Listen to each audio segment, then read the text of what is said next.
सभी ज्योतिष प्रेमियों के लिए मेरा सादर नमस्कार। मैं डॉक्टर मस्तान शर्मा, वैदिक ज्योतिष अनुसंधान संस्थान टूर शिमला। साप्ताहिक भविष्यफल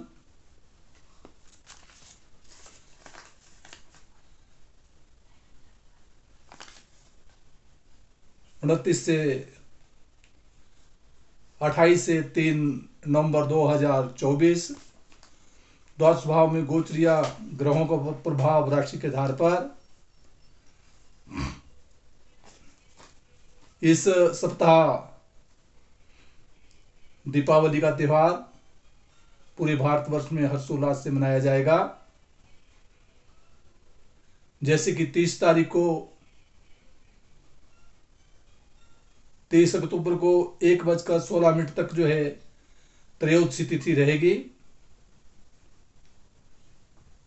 और उसके उपरांत चतुर्दशी तिथि शुरू हो जाएगी।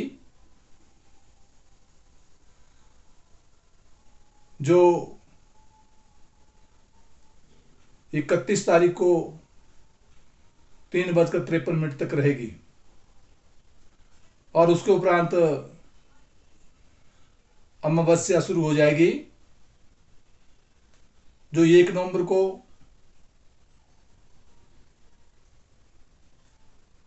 सूर्यास्त होने के बाद 6:17 रहेगी। इसलिए दीपावली का त्यौहार 1 नवंबर को, क्योंकि तिथि उदय व्यापनी भी है और 2 तिथियों में अमावस्या पड़ रही है, इसलिए मार्तंड पंचांगकार ने कहा है कि या धर्म सिंधु के आधार पर या तिथि निर्णय के आधार पर जो है कहा गया है कि जहां 2 तिथियां पड़ रही हो उसमें पर दिन एव दिन द्वयवा प्रदोष व्याप्तो परा, अर्थात पूर्व तिथि को छोड़कर परा तिथि को कहा गया है। इसलिए 1 नवंबर को दीपावली का त्यौहार पूरे भारतवर्ष में हर्षोल्लास से मनाया जाएगा। विशेष करके 30 अक्टूबर को जहां हनुमान जयंती भी होगी, वहां 31 अक्टूबर को नरक चतुर्दशी होगी और 1 नवंबर को दीपावली का पर्व मनाया जाएगा।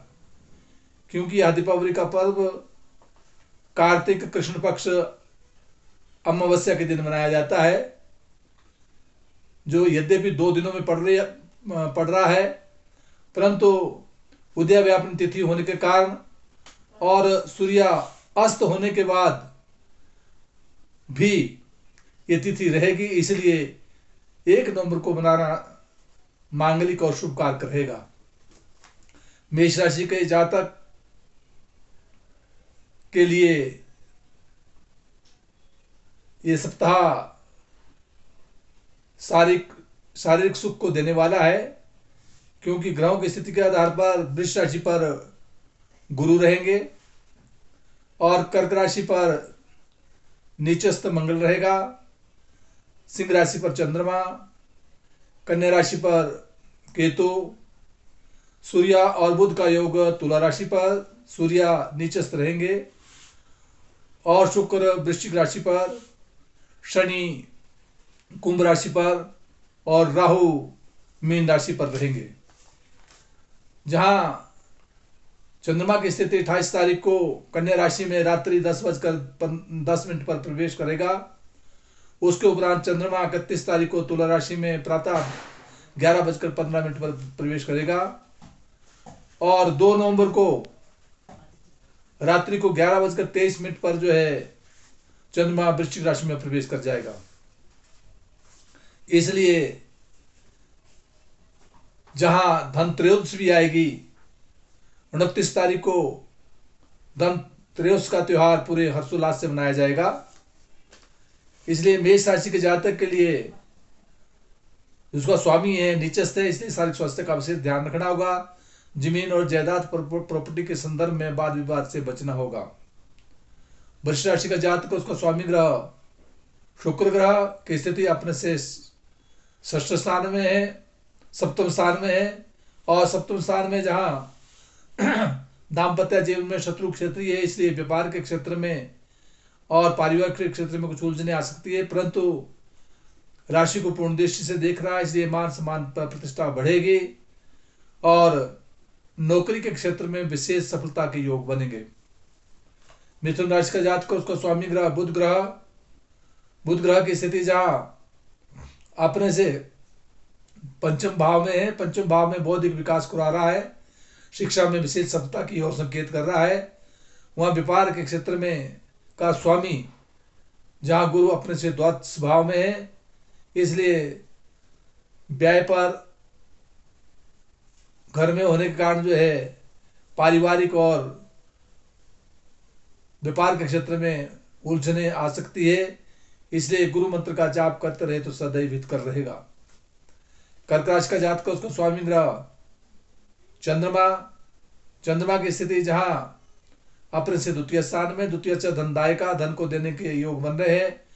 उपरांत तृतीय स्थान में जब जाएगा तो यात्राओं के योग बनेंगे और मित्रों का सहयोग बढ़ेगा, परंतु जब ये चतुर्थ स्थान में पहुंच जाएगा तो कलहों से बचना होगा।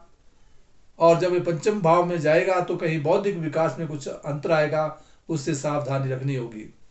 सिंह राशि का जातक उसको स्वामी ग्रह सूर्य की स्थिति अपने से तीसरे स्थान में पराक्रम भाव में, इसलिए नीचस्थ होने के कारण जो है कहीं पारिवारिक के क्षेत्र में भाई बहनों के क्षेत्र में मन मुटाव हो सकता है।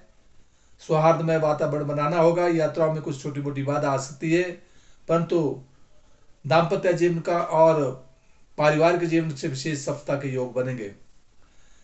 कन्या राशि का जातक उसको स्वामी ग्रह बुध ग्रह अपने से द्वितीय स्थान में है, दूसरे स्थान में धन की ओर संकेत कर रहा है। राशि पर केतु होने के कारण जो है क्रोध इत्यादि से नियंत्रण रखना होगा।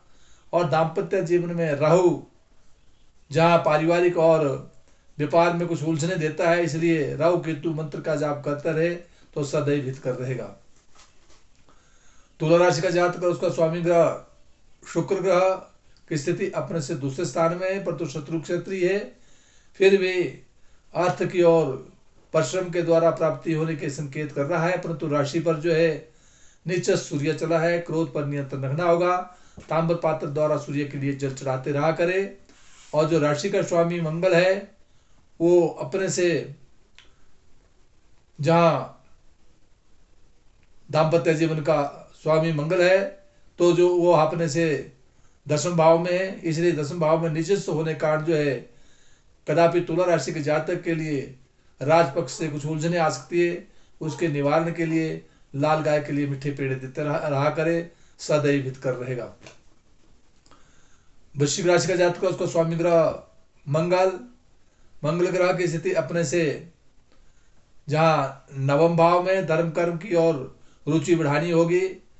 और साथ जो है विशेष करके जो है राशि पर ही वृश्चिक राशि में शुक्र बैठा है और शुक्र की स्थिति जहां शत्रु क्षेत्रीय है, इसलिए शारीरिक स्वास्थ्य का विशेष ध्यान रखना होगा, परंतु दाम्पत्य जीवन को पूर्ण दृष्टि से देख रहा है, इसलिए व्यापार के क्षेत्र में और पारिवारिक के क्षेत्र में सुख और समृद्धि मिलने की ओर संकेत कर रहा है। धनुराशि का जातक उसको स्वामी ग्रह गुरु ग्रह की स्थिति अपने से षष्ठ स्थान में है। षष्ठ स्थान में धनुराशि के जातक के लिए शारीरिक स्वास्थ्य का विशेष ध्यान देना होगा। और विशेष करके जहां धनुराशि के जातक के लिए चंद्रमा अपने से नवम भाव में है और नवम भाव में जो है धर्म और कर्म की और रुचि कर रहा है। उपरांत राजपक्ष से मान सम्मान प्रतिष्ठा और उसके उपरांत धन के आगमन होने का भी संभावना बनती है, परंतु अंतिम सप्ताह में जब ये वृश्चिक राशि में प्रवेश कर जाएगा तो धनुराशि के लिए विशेष दौड़ धूप से बचना होगा, व्यर्थ व्यय होने की संभावना बनती है। मकर राशि का जातक उसको स्वामी ग्रह शनि अपने से द्वितीय स्थान में है और द्वितीय स्थान में स्वगृह होकर विराजमान है, परंतु बकरी है, फिर भी सारे स्वास्थ्य का ध्यान रखे। शनि मंत्र का जाप करते रहा करे तो हितकर रहेगा। वहां दाम्पत्य जीवन में मंगल विराजमान है, उपरांत मंगल में परिवर्तन भी होगा। इसलिए विशेष करके जो है मंगल के लिए, लाल गाय के लिए मीठे पेड़ देते रहा करे, मंगल मंत्र का जाप भी करे, तो व्यापार के क्षेत्र में और पारिवारिक के क्षेत्र में जो उलझने आ रही है उनसे निराकरण मिलने की संभावना बन सकती है। कुंभ राशि का जातक और उसका स्वामी ग्रह शनि स्वगृह होकर विराजमान है, मान सम्मान प्रतिष्ठा को दे रहा है। चंद्रमा सप्तम स्थान में दाम्पत्य जीवन में पारिवारिक सुख और व्यापार की ओर सफलता दे रहा है। परंतु जब ये कन्या राशि में प्रवेश कर जाएगा तो उस समय 2.25 दिन के लिए विशेष करके लिए चोट इत्यादि से बचना होगा, शारीरिक स्वास्थ्य का विशेष ध्यान देना होगा। उपरांत धर्म और कर्म की तरफ रुचि बढ़ाएगा और उसके उपरांत आर्थिक लाभ मिलने की भी संकेत देता है। मीन राशि का जातक उसका स्वामी ग्रह गुरु ग्रह की स्थिति जैसे वर्तमान में बनी अपने से तृतीय स्थान में है। तृतीय में परिश्रम के द्वारा भाई बहनों के साथ सौहार्दमय वातावरण बनाए रखना होगा, मित्रों का सहयोग मिलेगा। वह दाम्पत्य जीवन का स्वामी बुध ग्रह की स्थिति अपने से अष्टम में है, इसलिए व्यापार के क्षेत्र में और पारिवारिक के क्षेत्र में उलझने आ रही है। बुध मंत्र का जाप करते रहा करे। जहाँ चंद्रमा की स्थिति बनी हुई है वो 6ठे स्थान में है, रोग की ओर संकेत कर रहा है, कहीं शत्रु पक्ष जो है प्रबल हो सकता है। परंतु उपरांत जब चंद्रमा कन्या राशि पर ही आ जाएगा तो उस दाम्पत्य जीवन का परिपूर्ण सुख देगा और मान और सम्मान प्रतिष्ठा को बढ़ाएगा। परंतु जब तुला राशि में अपने से अष्टम में होगा तो 102 दिन के लिए विशेष ध्यान रखना होगा, चोट इत्यादि से बचना होगा, दौड़ धूप से भी सावधान रखनी होगी। उपरांत धर्म और कर्म की तरफ रुचि बढ़ाएगा। जिन जिन राशियों का स्वामी जो ग्रह बनता है उस मंत्र का जाप करते रहा करे। जय हिमाचल, जय भारत।